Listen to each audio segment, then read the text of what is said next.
Assalamualaikum warahmatullahi wabarakatuh. Bismillahirrahmanirrahim. Alhamdulillahirabbil alamin.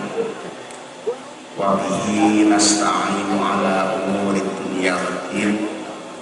Wassalatu wassalamu ala asyrafil anbiya'i wal mursalin Sayyidina wa maulana Muhammadin wa ala alihi wa ashabihi ajma'in amma ba'du. Hadratul mukarramin, para kiai, para nyai, wabil khusus ulama anal kurma Kiai Haji Ahmad Fakoni Dimyati. Beliau inspirator berdirinya Hamalatul Quran. Beliau yang sering mewanti-wanti saya dengan pengakuan saya, saking banyaknya hufat-hufat kurni. Kalau orang Jawa Barat mengatakan hufat asbun, asal bunyi. Kurni itu syukur muni. Dikarenakan menyampaikan pelajaran ilmu tajwid ini sangat jarang yang mau menerima ilmu itu. Maka solusinya adalah tumanul mutlafat, kadang-kadang yang baru yang dididik, yang masih pemula-pemula untuk menjadi hamil Quran lahdun wa maknan wa amalan. Hafalannya bagus, patokannya bagus, sesuai dengan kaidah ilmu tajwid ini. Ini adalah salah satu solusinya. Kemudian kebanyakan yang berkemauan untuk menghafal Al-Quran ini rata-rata dari kalangan ekonomi susah. Oleh karena itu, maka Hamalatul Quran yang putra ini karena memberi solusi pada yang berminat untuk menghafal Al-Quran, jadi sehingga merujuk pada perjalanan madrasatul Quran sing hafal Quran digratisi. Dikarenakan kita sama-sama masa kini podo pekire, podo melarate, sehingga gratis sotakoh tidak ditolak. Ya, ini jadinya Hamalatul Quran ini. Beliau selalu menceritakan di madrasatul Quran namanya sholat roti itu ya. Sehabis salat dikasih roti dan kopi. Kopinya kopi gereng ya. Angger ireng ya. Kalau itu kopi yang digoreng itu masih istimewa. Itu intip yang masih habis dijemur jadi karang. Nah, karang itu digoreng menjadi kopi gereng gitu. Tapi pada waktu itu suatu yang sangat istimewa. Kalau sekarang ya sudah beda karena alamnya sudah alam yang murah sandang pangan segar warasan.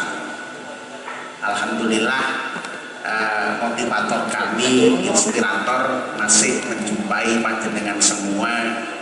Ketika saya melarat pol dulu ini, beliau selalu sering kamar mayat di Sipahia. Lah termasuk saya kalau ke Mojogeneng itu di kamar mayat. Karena kalau tidur itu tidak ada yang buka itu, tempat pengurus yang jadi urusan itu. Dari pagi sampai malam tidur sampai hilang harinya nggak ada yang aru-arui. Itu kamar mayat. Nah seperti itu makanya santri asrama kamar mayat itu sampai pirang-pirang tahun gak kantam itu ya pantas. Oleh karena itu pengalaman dari situ di sini tidak boleh ada santri pengurus yang jadi urusan.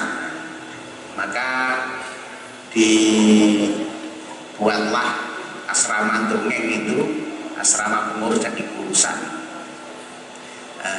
bekal pengalaman dari beliau ini. Alhamdulillah beliau ini menyempatkan waktu bisa hadir ke sini. Yang kami muliakan mbak-mbak pengurus dan para ustadzah dari Hamalah Quran Putri Jarak Kulon yang semoga selalu mendapatkan ilmu yang barokah, manfaat, nanti jadi punyai semua.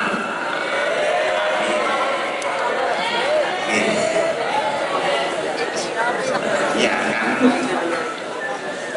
ini pun juga Putri ada ini tadi penginspiratornya Mas Soleh kan sudah bilang ini yang mengusulkan adanya pondok Hamalah Quran Putri. Yang menginspirasi mengusulkan ini para kiai-kiai ini, hendaknya ada Hamalah Quran Putri. Alhamdulillah bisa berkembang sesuai dengan harapan. Sholawat salam semoga tersampaikan kepada Hadratul Rasul agar kita mendapatkan syafaat sampai di akhirat nanti. Dalam bentuk syukur kita, apa yang telah dianugerahkan Allah kita perjuangkan, kita laksanakan sesuai dengan titah kita, sesuai dengan kemampuan kita. Selebihnya adalah itu welase Gusti Allah Subhanahu wa taala. Hamalatul Quran sampai pada yang kita saksikan pada saat ini, kalau dilihat pada tahun 2011, 2010, pada tahun 2011 dulu saya sowan ke beliau. Saya dapat surat pecatan saya ke sana. Pada waktu itu saya manggilnya masih Gus, belum Yai. Saya matur, Gus, kula angsal surat pecatan dari MQ. Beliau jawab, lo ibarat PT itu disapih, dipendel itu ya, cene dewasa itu. Ya, saya mohon doanya karena perubahan iklim, perubahan status ini sesuatu yang sangat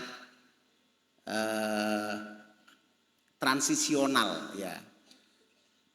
Asale wong ngarit bakul kangkung, mau tidak mau harus memulai jadi pengasuh momong santri. Ini kan sesuatu yang sangat susah.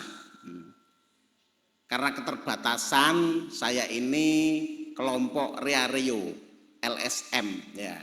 Jadi berpikirnya cara LSM, berpikirnya cara Reario.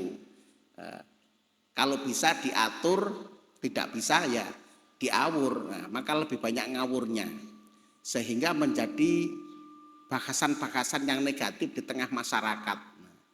Maka jawabnya itu sangat mudah. Yo salai dewe, wong wis ero bakul kangkung dikongkon dadi pengasuh.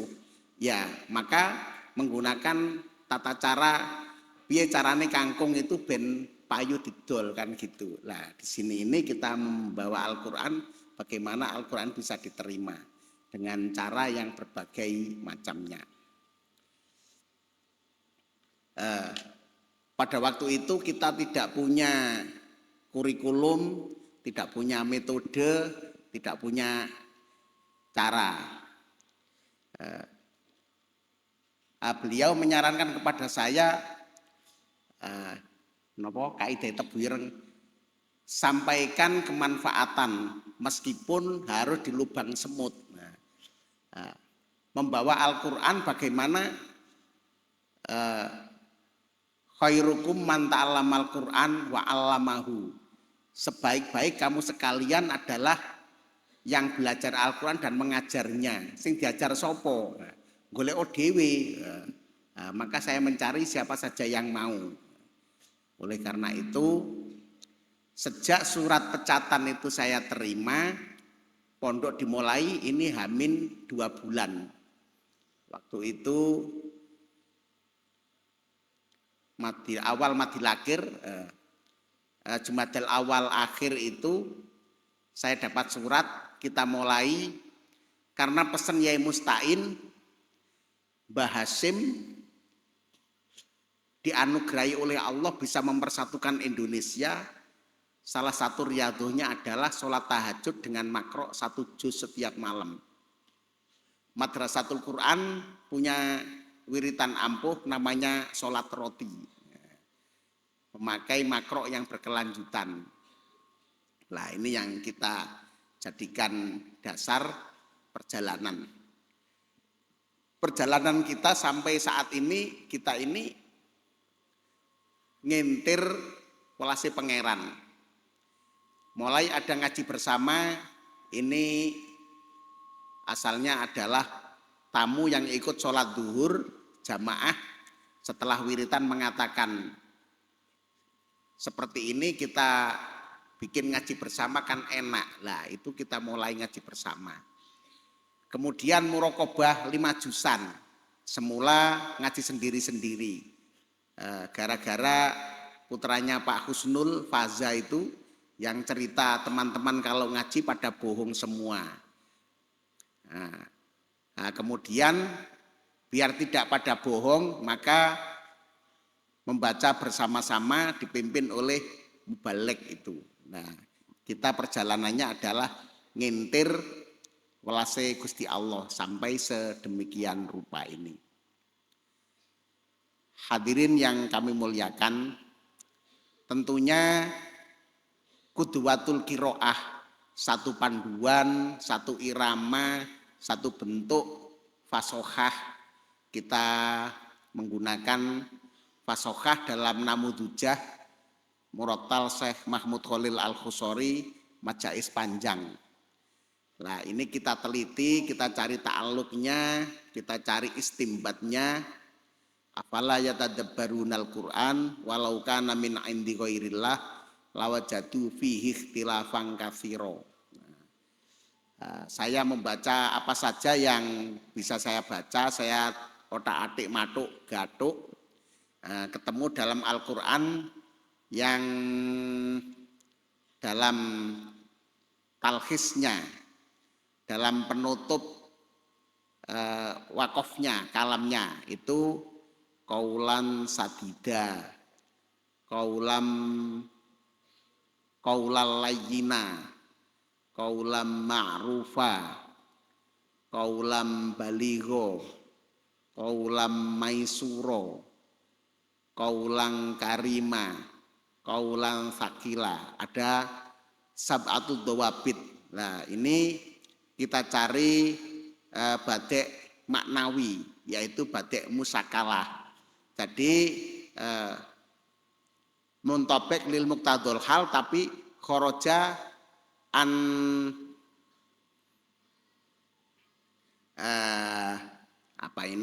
min itlaki.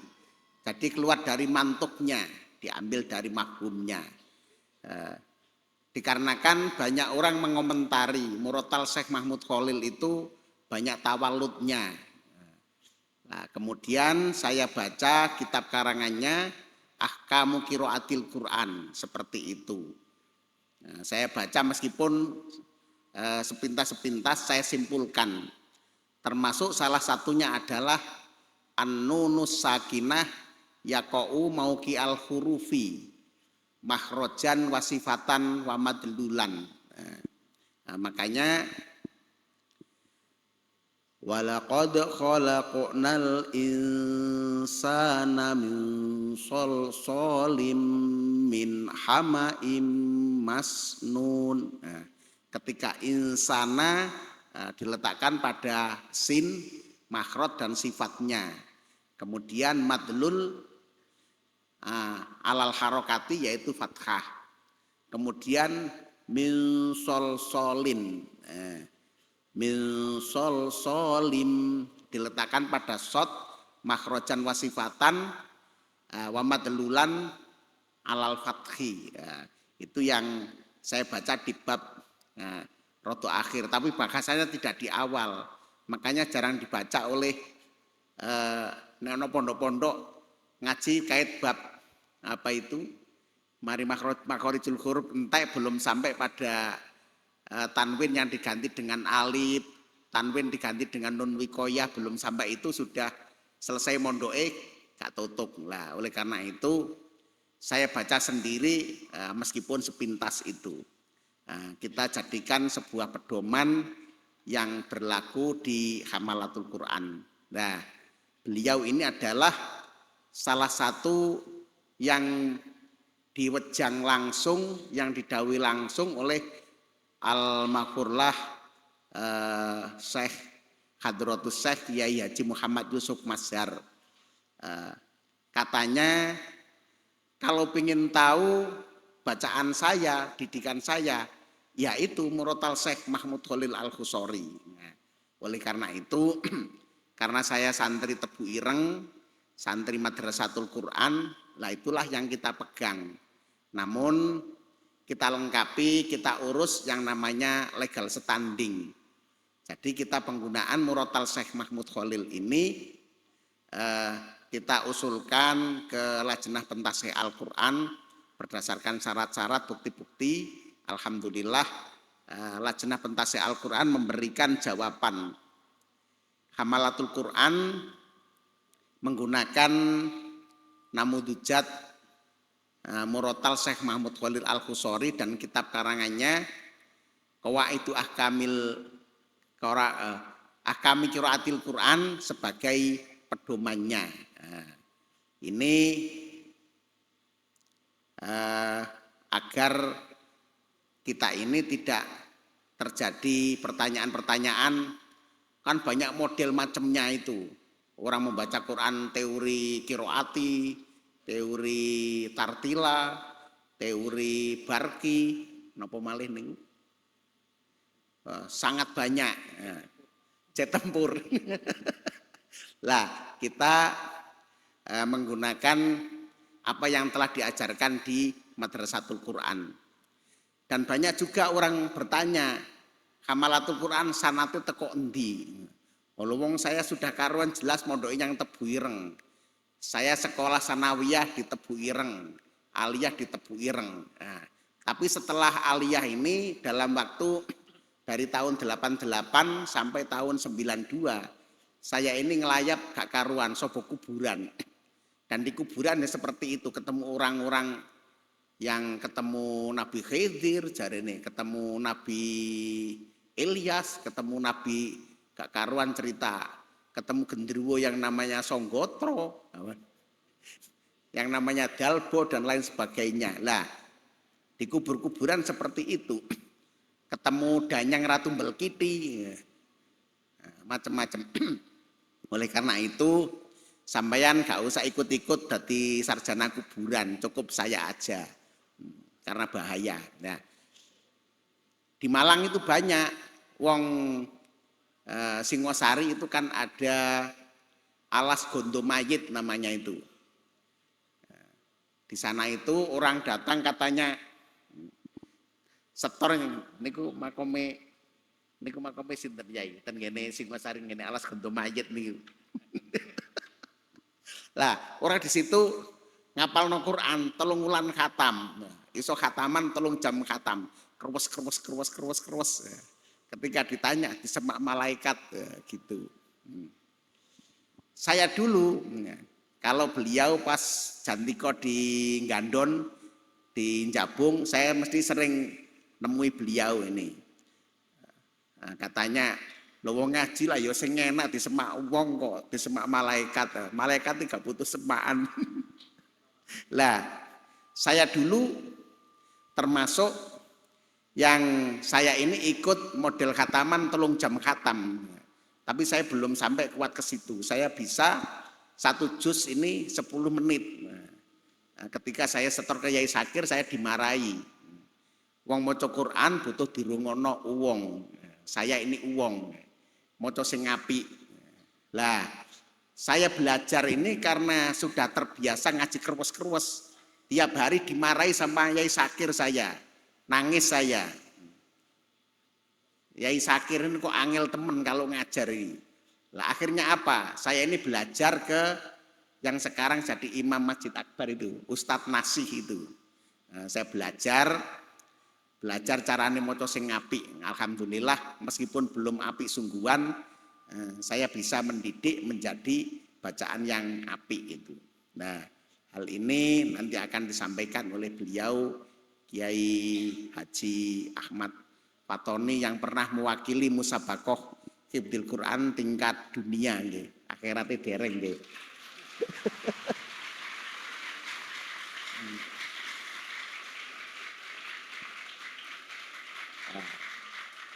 Iya, di Mekah. Nah, beliau pernah menjadi imam Masjidil Haram, tapi bersama temannya gitu. Nah, beliau mendapatkan hadiah kuliah di Maroko nopo tenan iki. Di Damaskus ya, kuliah di sana.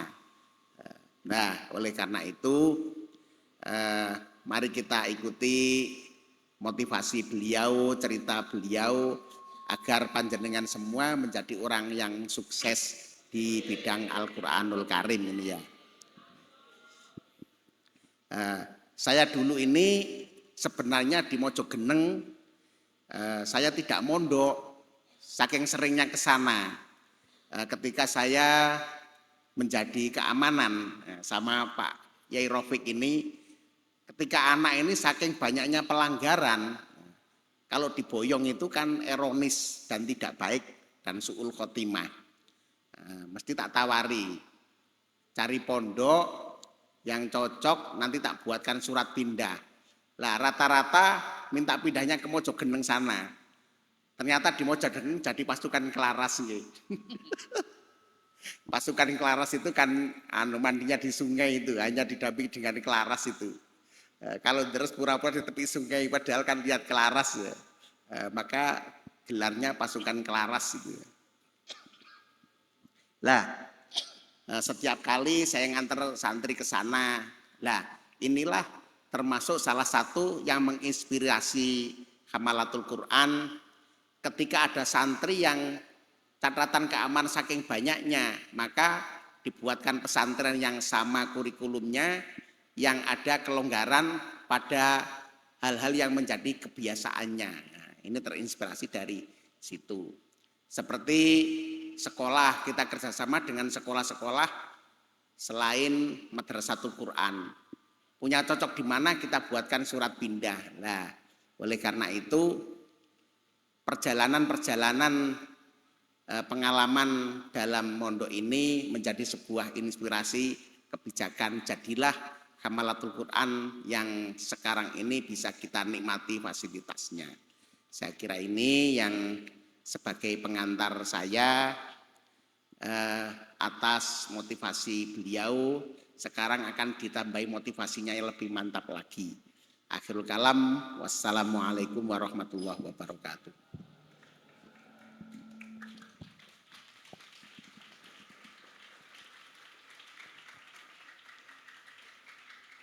Terima kasih disampaikan kepada Romo Kiai Haji Ainul Yakin SG. Dilanjut dengan acara selanjutnya, acara inti halaqah santri dengan tema menghafal dengan pendekatan fasahah Madrasatul Quran Tebu Ireng yang akan disampaikan oleh Kiai Haji Muhammad Fatoni Dimyati LC. Kepada beliau, waktu dan tempat kami aturkan.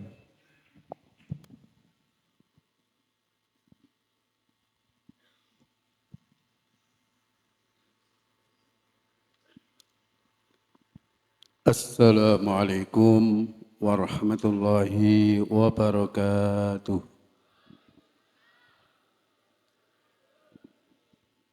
Alhamdulillahilladzi istafa min ibadihi hamalatal Qur'an.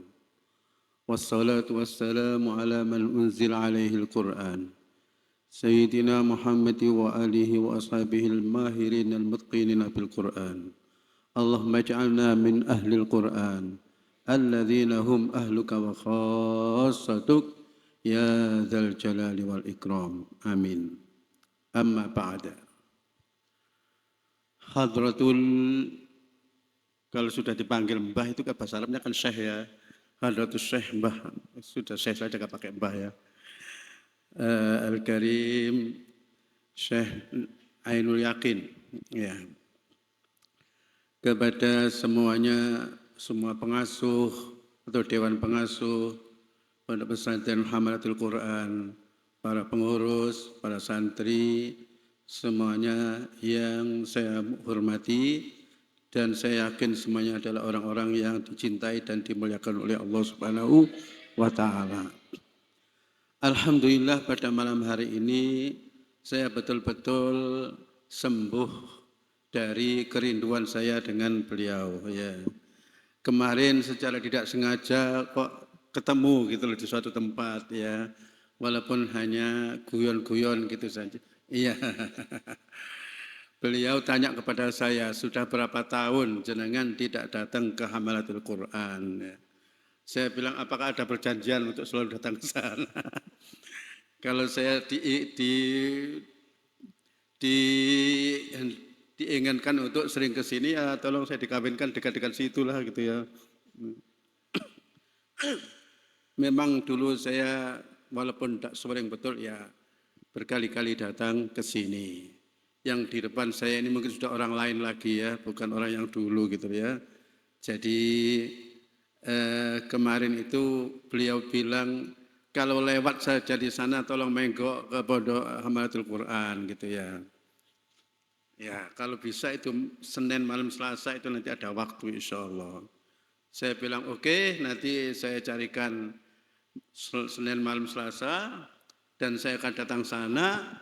Pokoknya ngomong saja, entah betul atau salah ya. Ya. Nah, alhamdulillah tiba-tiba saya menemukan Senin malam Selasa hari ini. Kalau ditunda nanti saya sudah pergi ke Sulawesi Tenggara untuk membina kafilah Jawa Timur dalam seleksi nasional di Kendari. Ya. Alhamdulillah, insya Allah saya malam ini tidak ngantuk karena siang tadi saya tidur juga kelewat-kelewat gitu ya sampai 12 gitu ya. Ya. Di sini juga ada apa namanya ini jahe yang insya Allah menghangatkan ya. Ya karena pertemuan saya dengan beliau kemarin tidak menyepakati untuk saya menyampaikan apa dan apa. Pokoknya jenengan cerita-cerita mudah-mudahan anak-anak bisa ketawa gitu ya. Bisa enggak ketawa? Ya nanti kalau enggak ketawa saya komando, ketawa gitu ya. Karena ini sudah lucu ya. Ya. Pertama ada baiknya saya memperkenalkan diri. Ya karena saya yakin bahwa sudah ganti orang gitu ya. Tidak banyak orang yang bisa nyebut nama saya dengan benar ya. Walaupun beliau tadi menyebut Ahmad Fatoni, saya bukan Ahmad, saya Muhammad ya. Muhammad Fatoni. Ya, tapi saya tidak siap untuk dipanggil Gusmat ya.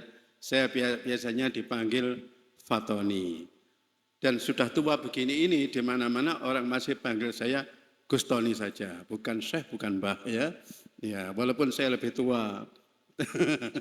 Iya, sampai ada orang tanya-tanya, lo itu lo kok dipanggil Gustoni, namanya siapa Gustoni itu ya. Sampai akhirnya ada orang yang mikir-mikir, mungkin namanya itu A'udzubillahi minasyaitonirrajim. Sudah mulai ketawa ya. Ya. Ya. Jadi namanya A'udzubillahi minasyaitonirrajim. Kapan itu ada orang gila, tergila-gila dengan saya, tergila-gila dengan saya ya. Ya, jalan masuk ke suatu acara. Pundi sing namine Gus Fitoni niku. Kata kawan-kawan, Pak, niku bil fathi. Nek nah bukan fit fathi kuwi mburine sih, mosok tengahe. Oh, Fitona. Iya. Tibake wong gendeng ya ana sing alim barang ngono ya. Bil fathi iku i'rabe mburine gak ngarepe ya. Ya sudah. Saya sekarang umur saya ini sudah tua. Tapi kalau ini ganteng mana saya dengan beliau ya. Iya. Saya ini lahir tahun 61. Jadi sekarang sudah 62 berapa ini ya. Ya. Walaupun begitu, alhamdulillah. Ini saya pernah ada cewek-cewek di depan gitu ya. Saya bertanya umurnya. Terus saya bilang, coba ditebak umur saya berapa? 50. Ada yang 30. Akhirnya saya semangat gitu ya. Semangat sekali karena ada cewek di depan saya cantik sekali bilang 30 gitu ya. Ya, ya kalau ngaji nggak pakai guyon yang ngantuk semuanya ya. Ya. Ada baiknya kalau saya menceritakan tentang saya dan Tebu Ireng ya. Saya dulu menghafal Quran itu sendiri. Karena di Mojogeneng pengasuh dan muasisnya itu Kiai Yahdi itu tidak menghendaki kalau ada orang menghafal Quran sambil sekolah. Ya. Saya takut kalau ngaji ke beliau nanti dimarah-marahi. Jadi saya menghafal sembunyi-sembunyi ya. Sampai hafal sudah lebih dari 15 itu orang tua saya enggak tahu ya. Ya. Kemudian setelah dapat 18 juz, 1 tahun 18 juz, waktu itu sudah sangat cepat begitu. Sekarang di sini lebih cepat lagi gitu ya. Nah, terus saya minta mondok di Tebu Ireng. Kata Kiai Yahdi, tidak usah Tebu Ireng, ke Mojokerto saja. Nanti kalau di rumah ada panen jagung, panen telo, nanti dikirimi gitu loh ya. Ya. Saya bilang, saya pokoknya harus ke Tebu Ireng ya. Nanti kalau uangnya habis ya pulang. Kalau ada uang balik lagi, uangnya habis pulang gitu aja. Alhamdulillah, ternyata tidak sampai terjadi seperti itu. Saya di Tebu Ireng ini dulu itu mewempeng. Dari pagi sampai sore itu saya seperti nggak ada istirahat. Karena saya menghafal Quran bersama dengan memperhafalkan itu ya, ada namanya Gus Saifuddin, abahnya Gus Rocky yang sangat viral itu ya. Nah itu dulu itu bersama saya di Tebu Ireng, bapaknya juga tunanetra ya. Saya yang nonton, saya memandikan, saya yang ngajar gitu ya. Sehingga waktu saya itu ngaji dan ngaji. Sampai ada kawan yang menepuk punggung saya, mengatakan, ini loh punggung ataukah besi ini ya. Ya. Alhamdulillah saya di Tebu Ireng 8 bulan selesai. Jadi saya menghafal Quran 20 bulan. Dan 20 bulan itu sudah siap untuk membaca di mik loh ya. Ya. Seperti itu. Selanjutnya, pernah memang saya ini ditugasi beliau, Kiai Haji Yusuf Masyar, kalau beliau itu ada uzur atau pergi atau apa, saya untuk menyemak fasohah ya. Nah itu sudah dianggap top sekali kalau sampai menggantikan beliau, walaupun belum makomnya lah gitu ya, daripada libur saya menggantikan. Kemudian pada tahun 82, ya saya mengikuti, sebelum saya mengikuti musabaqah di provinsi dan internasional, saya pernah ikut musabaqah di antar pesantren se-Indonesia di mana Pekalongan. Waktu itu saya yakin pokoknya, saya ini kalau lancar dulu itu ya, karena hafalan yang baru saya hafal, itu saya ulangi 40 kali. Halaman yang saya hafal hari ini, nanti siang-siang saya ulang 10 kali, sore 10, pagi 10 kali, siang 10 kali, sore 10 kali, malam 10 kali, dengan Quran dijauhkan gitu ya, mencoba bisa enggak ya, lancar. Saya dulu setoran di Tebu Ireng itu ya, hanya gurunya goyang-goyang begini saja, saya goyang ke sini, gurunya goyang sini ya. Ya, pada senengnya gitu ya. Alhamdulillah ya. Terus tiba-tiba ada musabaqah tingkat provinsi Jawa Timur. Saya diikutkan, ya. Atas nama enggak tahu dulu lupa Jombang atau Mojokerto, ya, pokoknya Jawa Timur. Tapi sebelum itu di tingkat mana antar pesantren itu saya sudah pernah. Ternyata hafalan saya itu ada yang salah. Afala tasmaun, afala tubasirun, saya bayar afala yasmaun. Afala itu salah permanen, memang saya enggak setor ya, sehingga ada salah itu. Afala yastat gitu ya. Nah itu belnya itu ditaruh di sebelah sini, saya mau sampai mumbul gini ya. Saya pikir kamu yang salah, padahal saya betul-betul salah.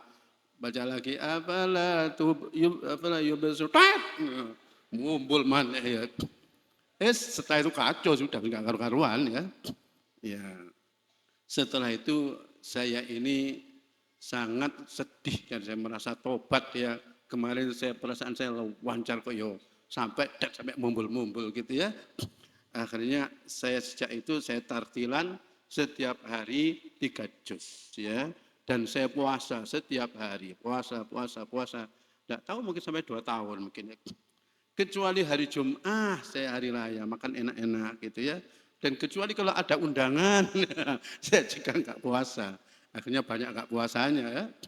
Karena sering undangan ya. Setelah itu ada musabaqah tingkat provinsi Jawa Timur ya, di mana saya ini bertanding dengan kawan-kawan Tebuireng semuanya.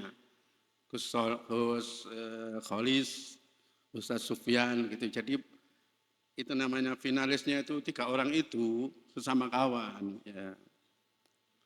Ternyata malam hari saya sudah yakin saya juara 1. Karena saya sudah bermimpi. Saya bermimpi lomba dayung perahu dengan 3 orang itu. Saya langsung, bos, dadah. Akhirnya betul-betul saya besok tampil itu ya, yang lain-lain itu katanya, waduh kayak disapu rasanya ya. Ya, semuanya itu berkah-berkah, diantaranya adalah berkah kesungguhan, berkah doa daripada ibu. Ibu saya pernah bilang, saya ini untuk kamu, karena kamu terlalu ngoyo, terlalu bersungguh-sungguh, saya enggak tega. Jadi setiap hari kamu saya bacakan Fatihah 40 kali. Untuk yang lain-lain tidak, hanya 3 kali, 7 kali saja. Ya, itu. Ya, sehingga juara. Dilalah itu untuk pengiriman ke nasional masih lama, sedangkan untuk ke internasional sudah bulan depan. Akhirnya saya dikirim. Jadi Indonesia ini 5 peserta, Jawa Timur, Jawa Tengah, Jawa Barat, DKI, DIY, 5 orang ya. Saya bersama Gus Najib, Kerapia sama itu ya. Ya Allah, enggak ngimpi, enggak opo arek desa.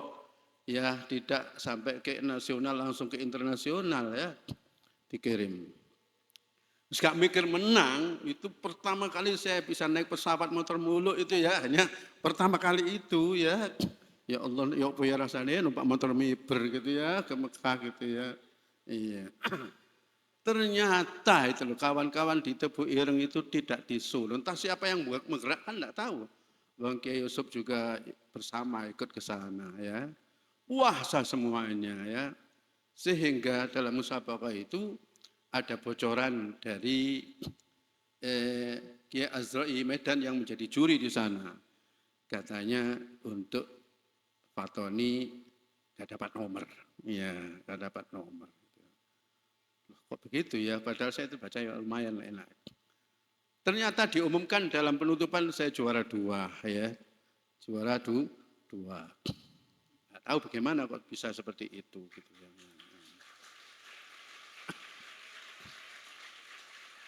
Untuk juara 2 pada saat itu sudah menggema, sudah gaung daripada kejuaraan, Masya Allah ya.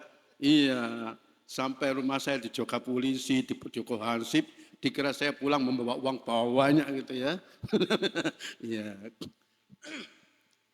Juga dapat bonus dalam musabaqah itu, yaitu dimasukkan ke dalam Ka'bah ya. Cuman bukan saya sendiri, cuma semua peserta masuk ke dalam Ka'bah. Ya Allah, ngipi apa ya? Enggak ngipi, enggak apa gitu ya. Jadi ini adalah berkah daripada doa guru-guru, doa ibu, kawan-kawan, dan kesungguhan. Saya teringat ada tamu dari Mesir datang ke saya, mampir ya. Saya minta supaya ngasih motivasi. Menceritakan begini, menghafal Quran ini memang betul-betul harus bersungguh-sungguh.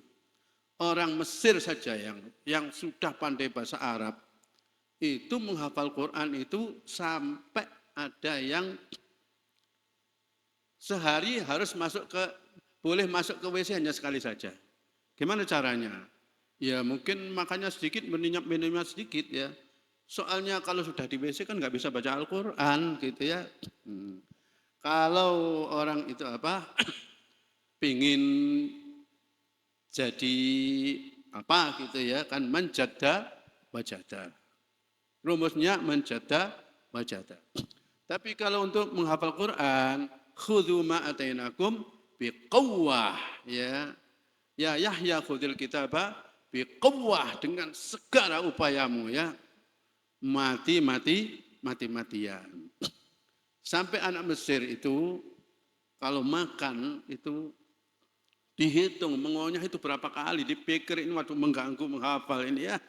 Akhirnya sambil baca Quran itu sambil ngulek nasinya itu, rotinya dihancur-hancurkan, dilembutkan, dicampur air, diminum glek sudah selesai langsung auzubillahi minasyaitonir gitu ya, terus ngaji lagi gitu ya. Ya. Yang tidak berani ke WC takut hilang terpaksa kalau dia ke WC manggil kawannya. Coba kamu baca Al-Quran sebelah WC ya. Baca, saya dengarkan saya sambil gitu ya. Tidak mau terbuang waktunya. Sampai ada orang Arab yang biasanya kalau sudah gemuk bobotnya lebih daripada 100 kilo ya. Menghafal Al-Quran sampai kurus sampai tinggal 30 kilo ya. Ini bertambah atau semakin gemuk ya. Tapi orang tuanya biasa senang kalau semakin gemuk. Alhamdulillah itu ya. Nah, seperti itu. Ada anak kecil-kecil di negara Arab ditanya, kamu menghafal Al-Quran sehari berapa? Dia menjawab, kalau pas sekolahnya masuk, saya menghafal sehari 1 halaman. Tapi kalau sekolahnya libur, sehari 3 halaman. Kalau di sini kan kalau liburan ya minta libur semuanya ya. Liburan pulang sama ibunya dimarah-marah, ibu enggak ngaji, bilangnya. Bu, enggak tahu ini kan liburan gitu ya. Libur kok disuruh ngaji-ngaji. Ya sudah, enggak usah sholat kalau gitu ya. Enggak usah boleh.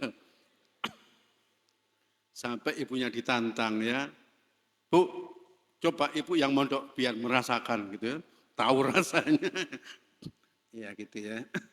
Nah, setelah musabaqah itu, ya 1 tahun atau mungkin 10 bulan saya kembali lagi ke Saudi Arabia untuk kuliah di Kuliatul Quran. Tapi entah kok waktu itu tidak menarik ya. Akhirnya saya masuk Jamaah Tahfidzul Quran. Di mana? Di Masjidil Haram di Mekah. Ya, di situ. Sebetulnya hanya menerima anak yang baru menghafal. Tapi saya terpaksa ya berbohong ya. Dalam rangka saya ingin ngaji. Saya bilang baru menghafal belum lancar gitu ya. Akhirnya diterima. Di situ itu kalau lancar dinilai mumtaz, jayidan, jayid ya.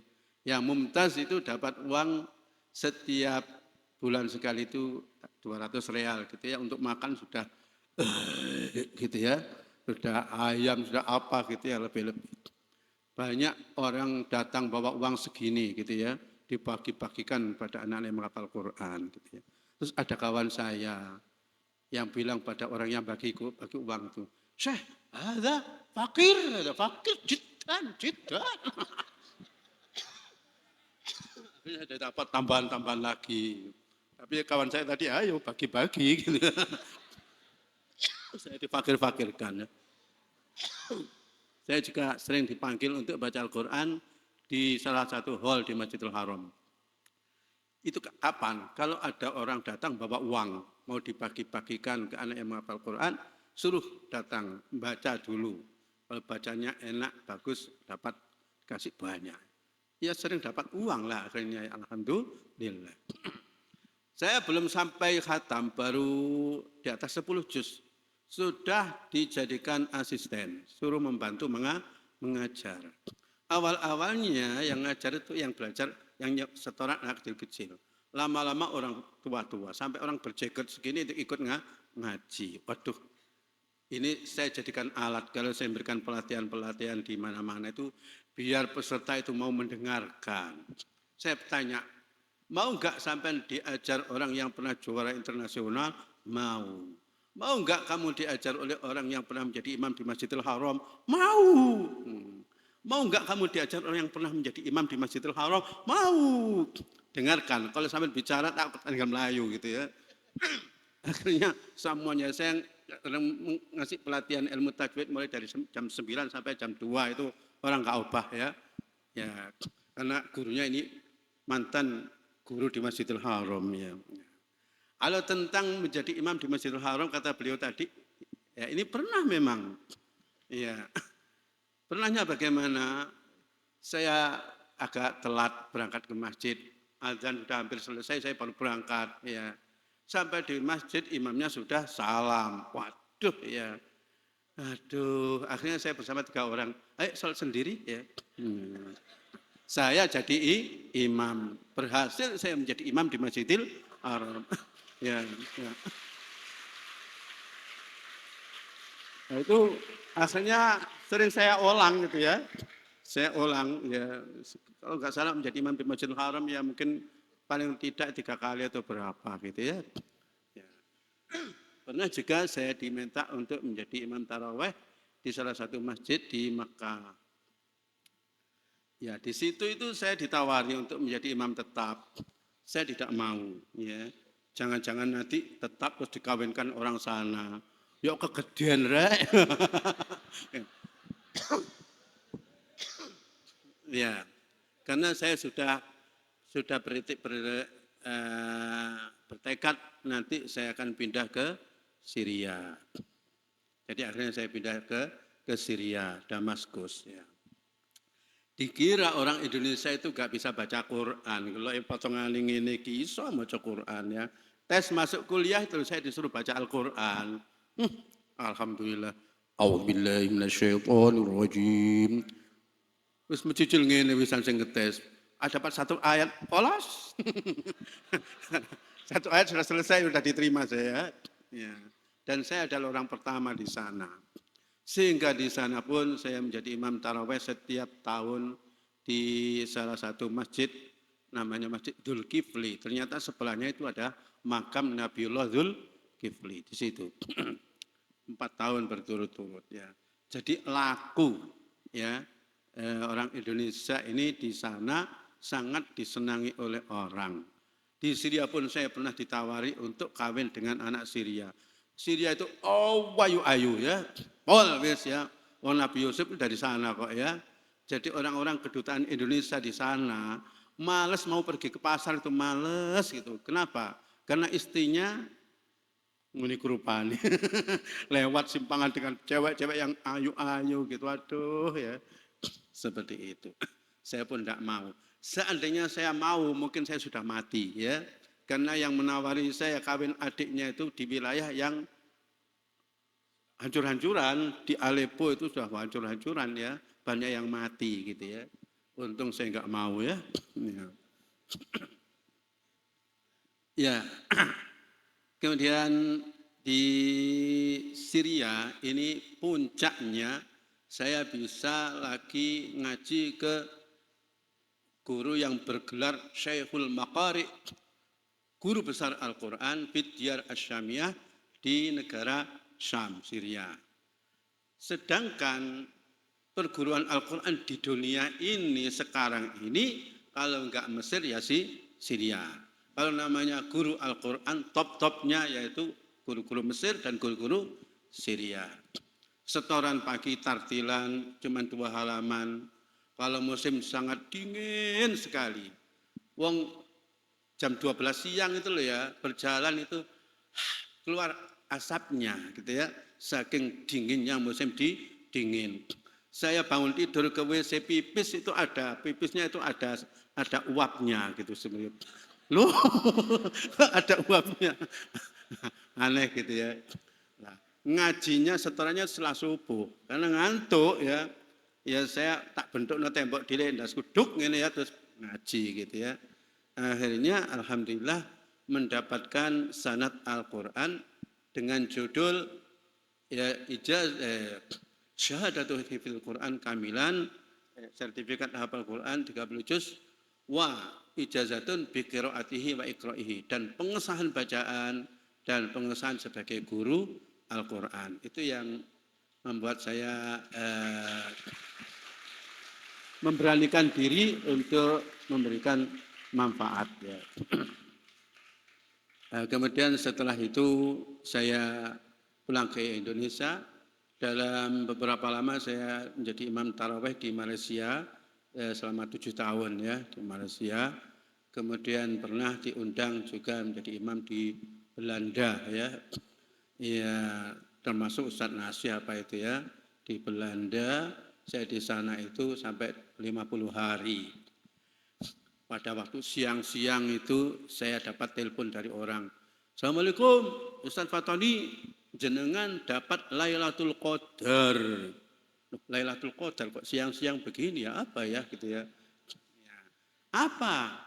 Ini ada orang yang mau ngajak jenengan ke Perancis ya, ke Paris ya, diajak ke sana. Akhirnya Masya Allah naik menara Eiffel itu saya meneteskan air mata. Ya Allah, kok sampai ke sini saya ya.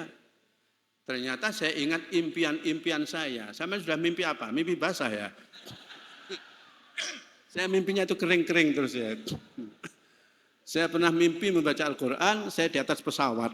Ya, baca Quran di atas pesawat kemana-mana gitu ya. Wah ini apa ini ya? Ya. Kemudian saya pernah mimpi ada Al-Quran keluar dari tanah, terbang kayak burung. Saya kecuan sampai kena. Nah, begitu kena terus ternyata ulama-ulama dan sekitar saya semuanya mendoakan ya. Kemudian tidak lama lagi ada pengasuh Mojogeneng bilang begini, saya tadi malam mimpi kamu saya terbangkan. Udah kamu sampai di langit ya.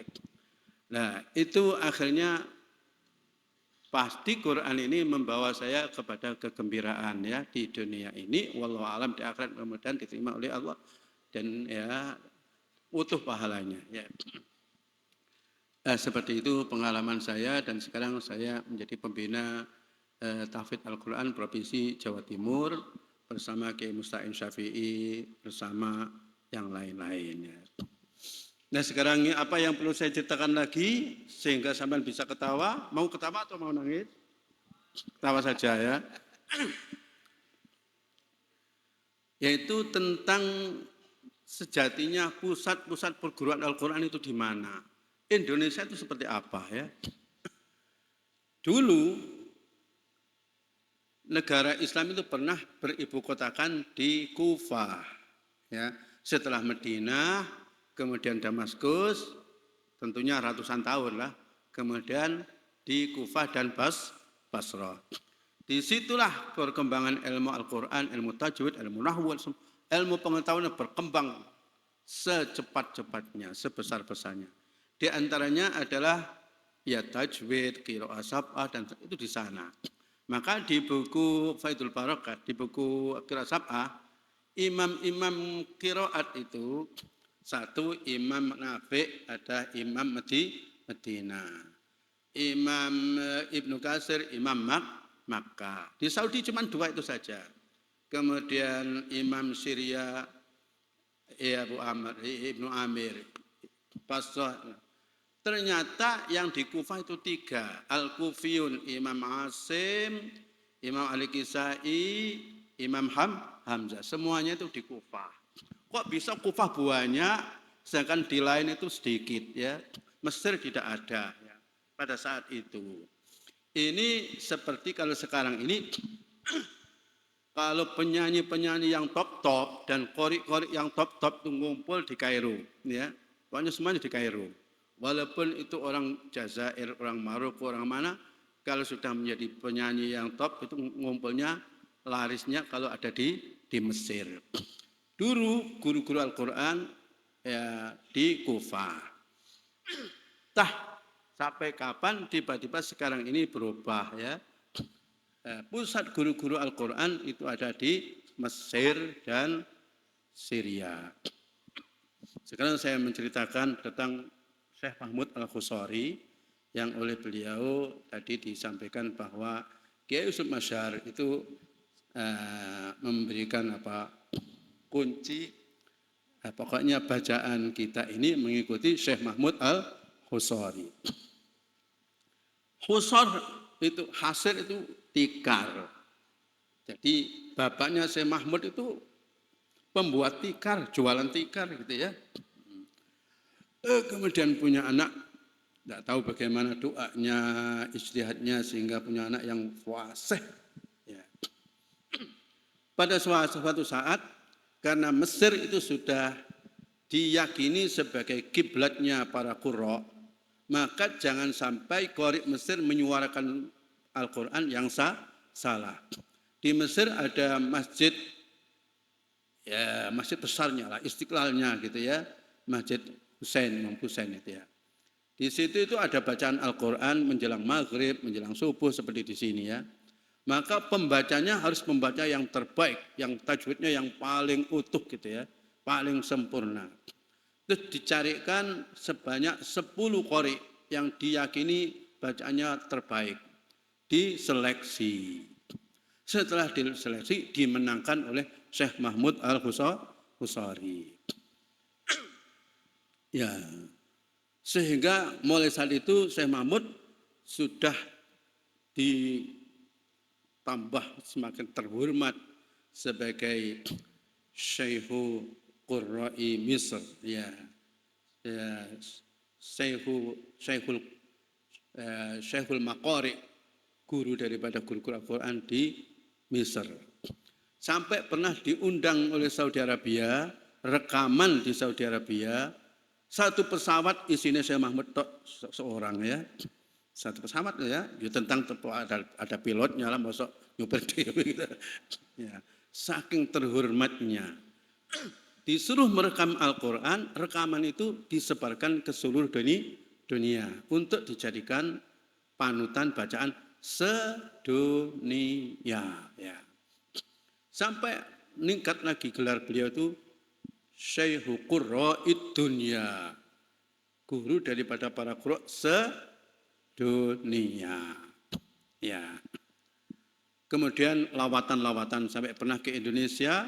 Di Indonesia rekaman Salatu wassalamu alaik, itu rekaman di Indonesia. Beliau ya surat Ar-Rahman, surat Al-Hujurat gitu ya. Ya itu ya. Ini Syekh Mahmud Al-Khusari. Pernah di Eropa itu ada lomba lagu-lagu yang paling mengesankan, paling menyejukkan hati. Orang membawakan lagu-lagu, kok ada orang membawa rekaman Syekh Mahmud Al-Khusari. Terus semuanya tanya, ini apa ini? Ini apa ini? Semua orang kok hatinya seperti ada esnya gitu ya.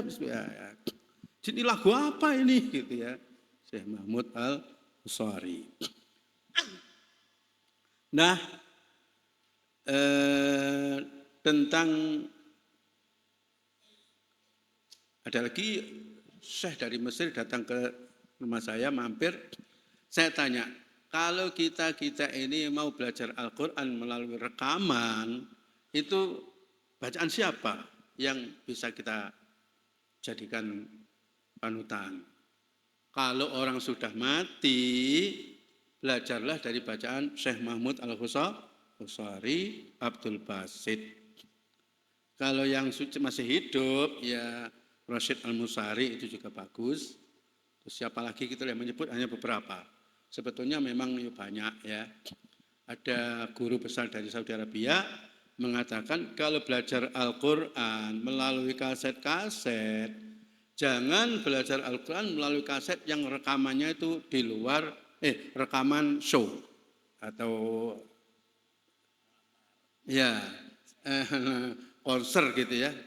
Jangan. Soalnya bacaan itu tidak aman. Banyak yang matnya kepanjangan, banyak yang macamnya kakain pola, dan lain sebagainya. Kalau rekaman-rekaman yang memang direkam untuk pembelajaran adalah seperti rekamannya Syekh Mahmud Al-Husari. Karena itu rekaman untuk pembelajaran, kalau ada salah ya dihapus, diulang lagi. Kalau enggak seneng lagunya, ya boleh pakai yang lain-lain, tapi lagunya saja. Tapi tajwidnya mengikuti Syekh Mahmud Al-Husari. Ini pernah ada orang Turki ngomongnya ke saya. Al-Quran itu diturunkan di Saudi Arabia. Jadi Saudi itu hanya dapat tempat turunnya Al-Quran saja. Kalau orang-orangnya keahliannya tidak, ya dibaca oleh orang Mesir, ditulis oleh orang Turki, diamalkan oleh orang Syria. Indonesia apa? Kata yang Mustain, dimusabakohkan oleh orang Indonesia. Musabakoh, kak mari-mari kebian ya. Sekarang Syria. Syria itu Masya Allah, perguruan Al-Quran lecek. Dan banyak orang itu ya dokter bedah. Itu hafal Quran dan guru besar Al-Quran. Jadi kalau nggak ada pasien, dia nyemak orang setoran. Ya. Sampai di Syria itu yang namanya guru Al-Quran itu orang berebut menjadi guru Al-Quran. Mengapa? Khairukum man ta'allama al-Qur'ana fa'allamah. Sebaik-baik kamu adalah orang yang belajar Al-Quran dan mengajarkan Al-Quran. Dan membayangkan berapa pahala yang didapatkan oleh orang yang mengajar Al-Quran. Saya kemarin diceritai orang ya, bahwa dulu di daerah Kudus, Demak, Semarang itu dulu ya, kalau orang ngaji Al-Quran, menghafalkan Al-Quran, hatam, maka orang tuanya menghadiahkan kepada guru kiai itu seekor sapi atau kerbau. Akhirnya semua orang melakukan seperti itu. Dan akhirnya banyak orang nggak berani mondokkan anaknya. Nanti kalau khatam nggak bisa ngasih sapi gimana ya? Akhirnya ada orang beli sapi kecil, anaknya dipondokkan. Nah, hanya khatam, sapinya sudah besar ya. Sekarang udah nggak berlaku lagi gitu ya. Jadi makanya kata guru Al-Quran di Syria, siapa yang mengajarkan kamu Al-Quran, maka sungguh dia telah mengalungkan keagungan di kepala mereka, di leher mereka. Sudah resmi menjadi orang agung ya. Nanti bisa-bisa kalau sudah masuk surga gitu ya, ya Allah yang memasukkan saya ke surga ini ternyata guru saya. Seandainya tidak ya sudah di neraka saya ini ya. Ya. Betapa guru itu telah memberikan sesuatu yang besar kepada murid-muridnya. Apalagi di sini mondoknya gratis. Ya. Nanti kalau beliau sudah memimpin kita membawa bendera Hamalatul Quran ke surga ya. Boleh enggak saya ikut di sini rombongan sini? Rombongan Hamalatul Quran. Ikut-ikut saja ya nanti ya. Enggak tahu nanti pakai jerampen apa dong. Ya berjalan di atas mutiara ya. Disambut bidadari ya. Nanti kalau disambut bidadari pertama kali minum ataukah makan ataukah bidadari? Bidadari itu pertama ya. Ya. Nah, cuman Mesir dan Syria ini apa bedanya? Di Syria jarang atau hampir enggak ada qori, yang ada adalah munsyid. Nyanyinya lagu-lagu sholawatan gitu ya. Kalau baca Al-Quran pada umumnya polos-polos ya. Polos-polos ya. Banyak orang berpendapat bahwa membaca Al-Quran dengan lagu-lagu itu aslinya enggak boleh ya. Memang disuruh melakukan, tapi lagu itu lagu yang asli dari dirinya sendiri. Tidak ada bayati, nahawan, apa. Sampai ada yang mengatakan itu semuanya minimal makruh katanya. Tapi pendapat itu ya pendapat lah gitu ya. Qori yang lain, yang penting tidak sampai merusak tajwid ya. Nah sekarang ini saya ingin menyampaikan Syekh Mahmud Al-Husari kalau membaca mat mad wajib yang pakai yang mad jaiz, mad wajib yang pakai 5 harokat ya. Itu panjangnya seberapa? Panjangnya kan cuma begini.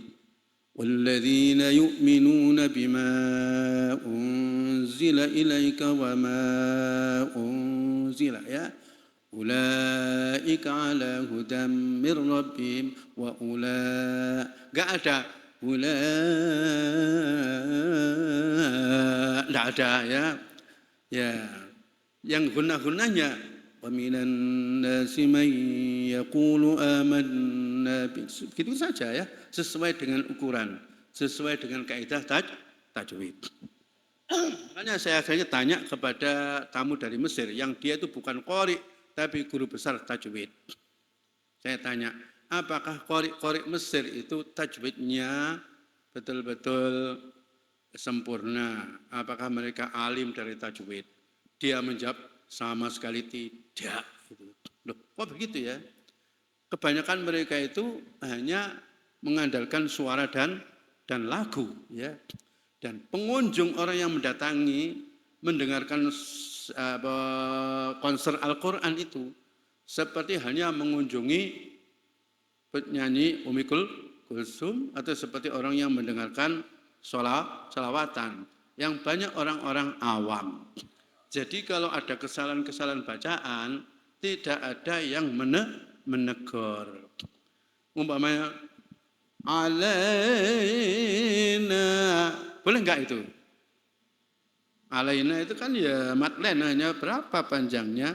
Ada yang mengatakan boleh 2 harokat, ada yang mengatakan 1 harokat setengah ya. Ya. Muqtadir, kok bisa muqtadir gitu ya? Ya ini qori itu sekarang udah mulai marah-marah itu apa? Qori tua itu ya, marah-marah kepada qori yang seenaknya sendiri. Ya. Di Saudi Arabia, imam masjid Mekah Madinah, ya, iyyaka na'budu wa iyyaka nasta'in, na'budu wa iyyaka nasta'in. Kok bisa ya imam Masjidil Haram na'budu, gitu ya? Sampai ulama Indonesia ada yang protes gitu ya. Kayak gini kalau dijadikan imam Masjidil Haram itu ya. Sampai ada jamaah haji pulang cerita sama saya. Masya Allah kok bacaannya kok ihdinas siratal mustaqim, siratal ya apa ya? Ternyata imam-imam Saudi Arabia, imam masjid Mekah Madinah itu bukan qori terbaik. Tapi adalah orang-orang yang punya kedekatan dengan kerajaan. Jadi KKN lah gitu. Soalnya gininya banyak. Masya Allah, sampai Imam Sudes itu buat rumah itu sak lapangan ya. Nah, saking kayanya gitu ya. Terus ada belajar qol-qolah melalui Imam Sudes. Saya dengarkan qol-qolah kok kayak gini sampai akhirnya wa min syarri hasidin idza hasad. Loh, ya apa ya? Jadi mendingan orang-orang Indonesia sampai belajar yang sungguh-sungguh nanti insya Allah. Sekarang banyak negara-negara Arab yang minta dikirim imam-imam dari Indonesia, Qatar, Emirat, ya, sampai beratus-ratus imam dari Indonesia. Ya. Saya dengar orang Arab mengatakan begini. Negara-negara Arab yang kaya itu biasanya orang sugih kalau asalnya metu ya, metu duwe akeh gitu ya. Jadi imam sering keluar. Saya pernah lewat di mana? Sebelum Cukir itu Dempok ta. Ya. Saya mulai dari Mujagung itu sudah maghrib ya. Saya mau sholat maghrib takut nanti bacaannya enggak benar, jalan saja. Sampai di Dempok. Iku wis maghrib wis sudah habis waktunya. Akhirnya saya masuk ke situ. Kok ijik pujian gitu ya. Akhirnya saya masuk, Pak sampean imami Pak. Lha apa? Imami lucul ae ngono golek dhuwit. Jadi di Saudi Arabia itu orang-orang kaya enggak mau jadi mung azan ke cedek Masjidil Haram ya. Allahu Akbar, Allahu Akbar. Allahu Akbar, Allahu Akbar. ternyata yang azan orang buta, ya, dituntut putune.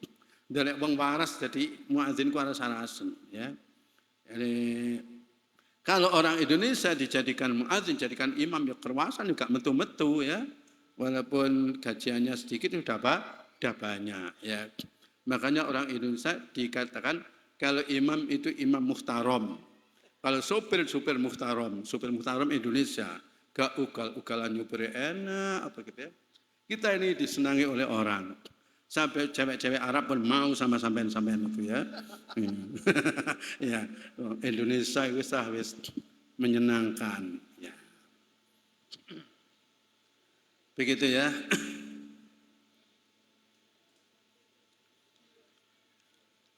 Sekarang saya akan membicarakan hukum-hukum tajwid yang nyelempit, ya. Yang mungkin banyak yang belum pernah dengar, gitu, ya. Pertama tentang mad. Panjangnya mad itu yang benar adalah mengikuti lipatan mad tabi'i. Mad tabi'i itu mad asli, panjangnya 2 harokat. Seperti Musa, mu itu berapa? 2. Sa itu berapa? 2. Berarti panjang 4 itu sama dengan lamanya orang membaca Musa. Ya. Kalau ya Musa, ya itu berapa? 2. Mu berapa? 2. Sa berapa? 2. Panjangnya waladhdallin aslinya cukup sama dengan ya Musa waladhdallin. Gak sampai waladhdallin, enggak, ya. Ya. Makanya guru-guru tajwid Mesir yang betul-betul guru tajwid itu memanjangkannya seperti itu. Dulu saya beli kaset qiraat Syekh Mahmud Al-Khusari riwayat Warosh. Saya pikir panjang-panjang begitu, ternyata ya bani Israel. Seperti itu, ya. Di Syria ada guru pesan namanya Syekh Qurayyim Rajih, yang mana beliau adalah guru besar Al-Quran di Syria, panutan para qurra sak Syria. Itu diminta rekaman Al-Quran tidak mau, sampai dipaksa-paksa tidak mau. Akhirnya yang rekaman terus qori membacanya matnya gondrong-gondrong, terus lewer-lewer gitu, ya. Akhirnya beliau menyatakan siap rekaman. Mengapa saya dulu tidak mau rekaman? Karena orang sekarang ini yang disenangi adalah suara enak, lagu enak. Dan saya tidak punya suara enak, tidak pandai lagu. Saya hanya tajwid saja.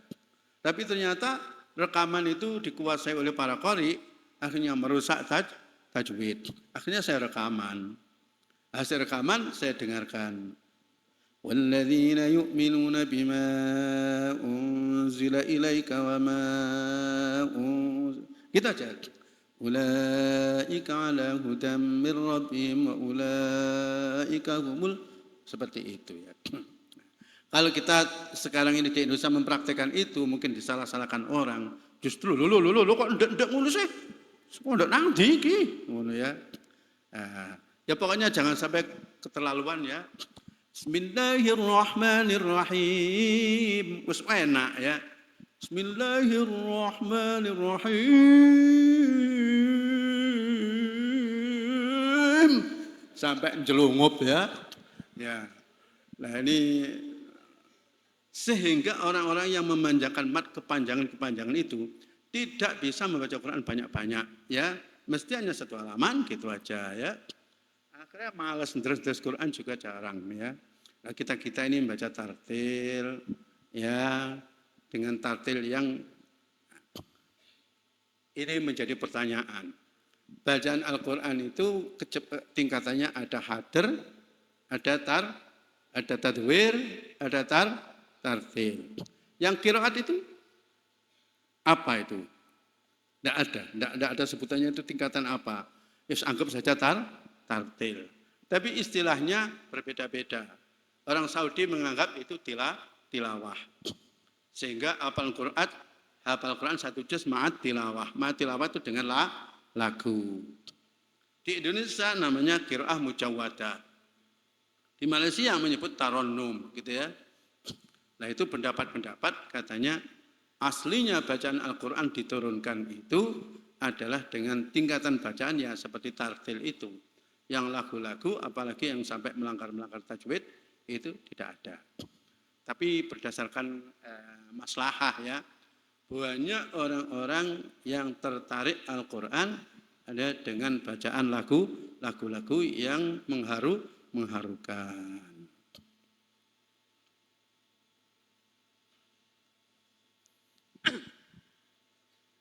Ini sudah terakhir atau sudah cukup?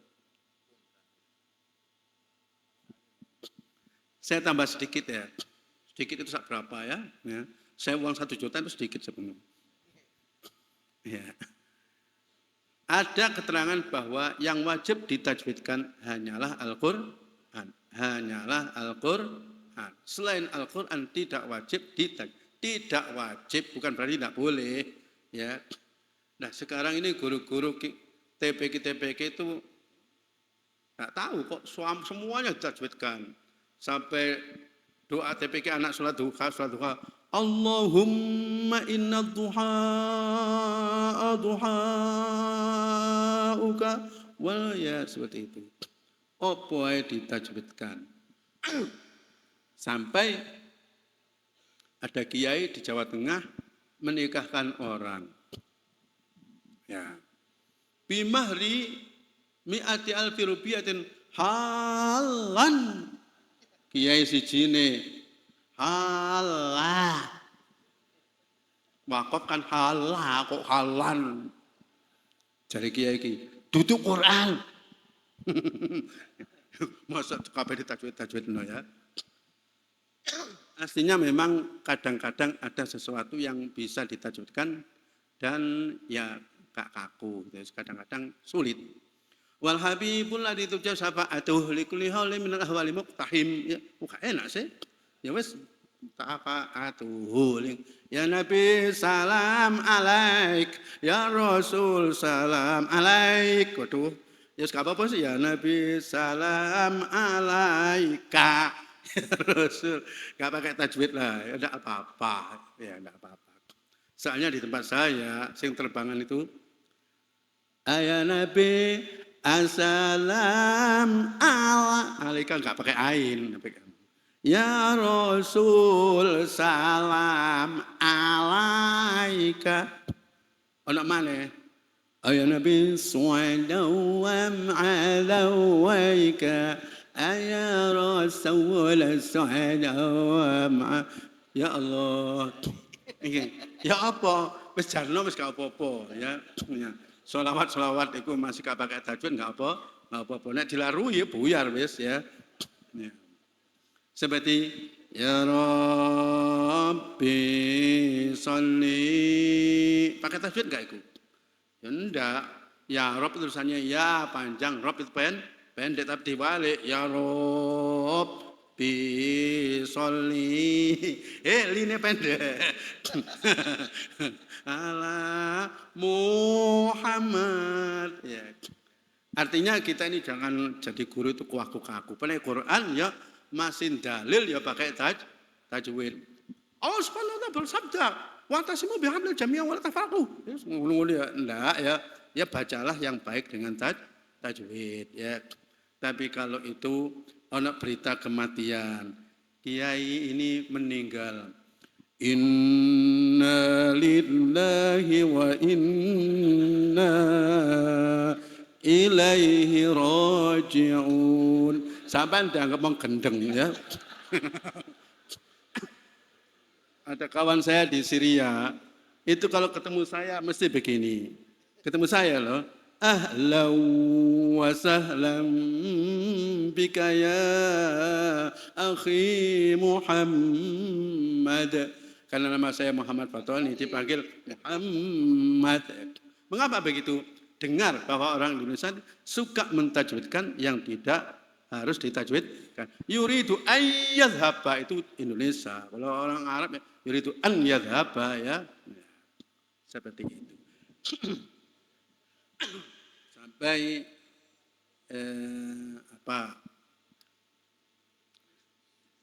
tentang hal ini itu menjadi pertengkaran ya. Ini ditajwidkan apa tidak ditajwidkan. Pokoknya yang Quran ditajwidkan. Yang bukan Al-Quran ditajwidkan ya monggo, tidak ya monggo. Tapi kadang-kadang ditajwidkan itu ya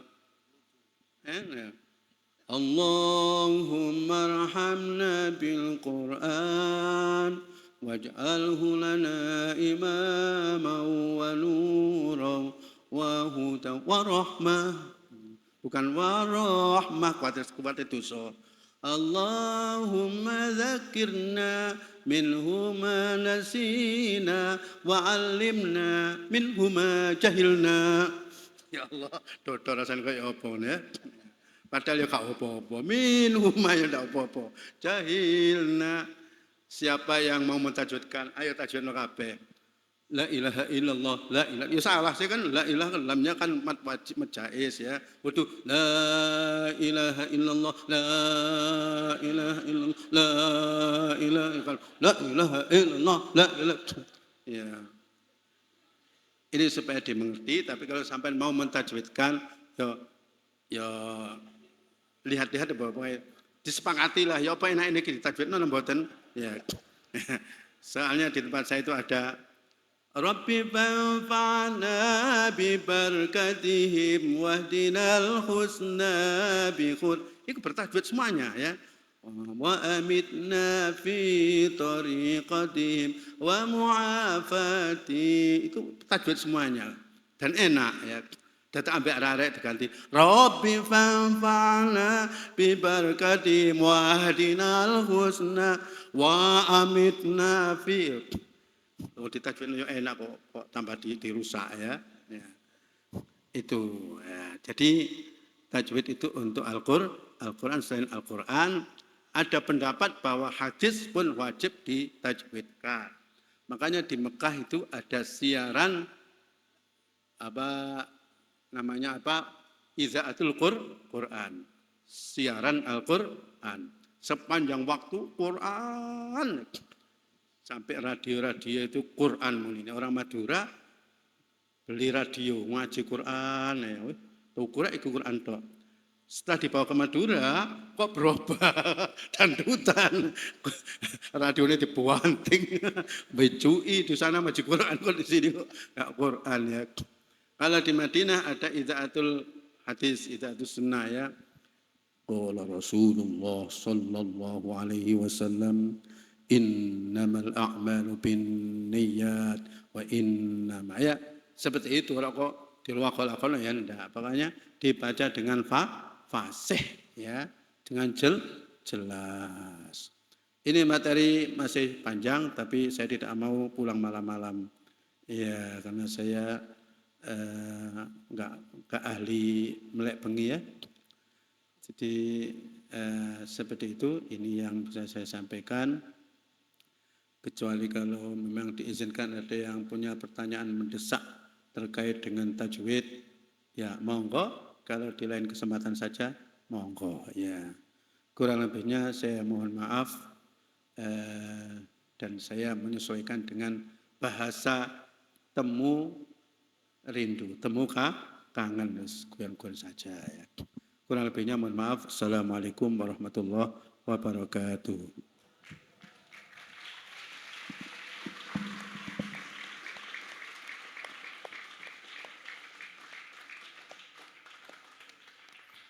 Acara selanjutnya pembacaan doa yang akan dibacakan oleh Kiai Haji Muhammad Fatoni Dimyati LC. Kepada beliau waktu dan tempat kami aturkan.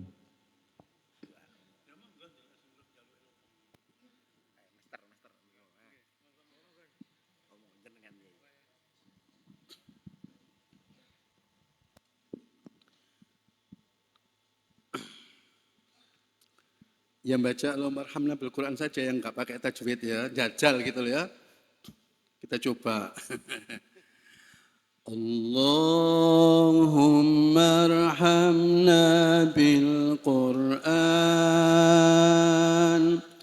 واجعله لنا إماما ونورا وهدى ورحمة.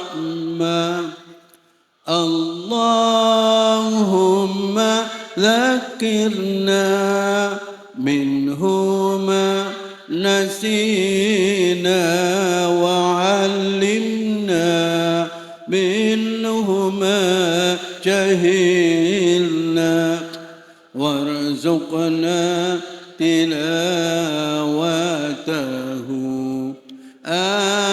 آناء الليل وأطراف النهار واجعله لنا حجتين يا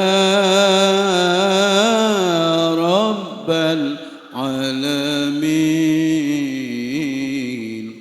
اللهم اجعلنا وأولادنا وتلاميذنا من أهل العلم والخير ولا تجعلنا وإياهم من شر والشر والضير. اللهم اجعلنا وإياهم من أهل القرآن الذين هم أهلك وخاصتك يا ذا الجلال والإكرام. ربنا آتنا من لدنك رحمة وهيئ لنا من أمرنا رشدا. وصلى الله على سيدنا محمد والحمد لله رب العالمين. آمين. على نية القبول. الفاتحة.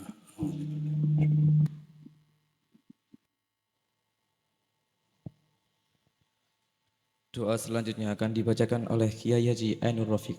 Kepada beliau waktu dan tempat diaturkan.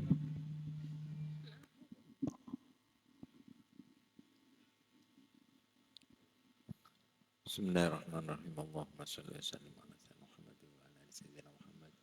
Alhamdulillahirabbil alamin. Hamdan yuwafi ni'amahu wa yukafi mazidahu ya rabbana wa lakal hamdu kama yanbaghi li jalali karim wa 'azimi sultanik. Allahumma lakal hamdu syukran wa lakal mannu fadlan wa anta rabbuna haqqan wa nahnu 'abduka wa anta lam tazal li dzalika. Allahumma ja'alna wa ahlana wa abna'ana wa banatina wa talamidana wa talamidatina min ahli al-Qur'an wa ahli al-khair wa la taj'alna wa yanmalis. Allahumma inna nas'aluka minal khairi kullihi ajlihi wa ajlihi wa na'udzubika minasy syarri kullihi ajlihi wa ajlihi wa nas'aluka min khairi ma sa'alaka nabiyuka Muhammadun sallallahu alaihi wasallam wa na'udzubika min syarri ma sta'adaka min nabiyuka Muhammadun sallallahu alaihi wasallam. Allahumma la mani'a lima a'taita wa la mu'ti lima mana'ta wa la yanfa'u dzal jaddi minkal jaddi. Rabbana atina fid dunya hasanah wa fil akhirati hasanah wa qina adzabannar. Wa sallallahu ala sayyidina Muhammadin nabiyil ummi wa ala alihi wa sahbihi wa baraka sallama tasliman katsira. Walhamdulillahi rabbil alamin. Al-Fatihah.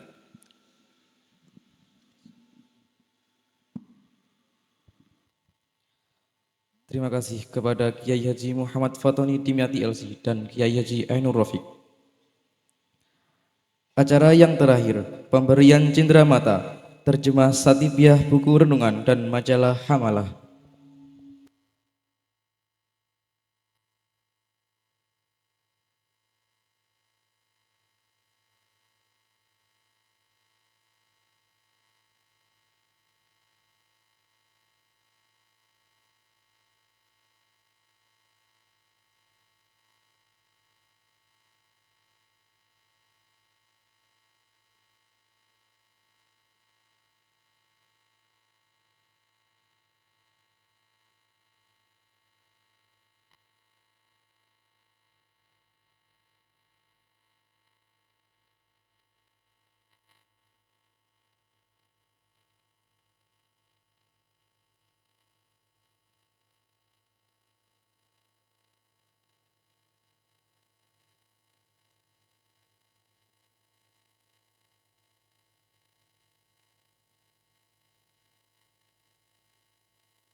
Acara demi acara telah kita lalui bersama, dan kini tiba saatnya kita mengakhiri acara pada malam hari ini. Saya, pembawa acara, memohon maaf sebesar-besarnya apabila dari awal hingga akhir acara terdapat banyak kesalahan, kata maupun tingkah laku. Mungkin cukup ini yang bisa saya sampaikan. Akhirul kalam, wallahul muwaffiq ila aqwamit thoriq. Wassalamualaikum warahmatullahi wabarakatuh. Sallu ala Nabi Muhammad.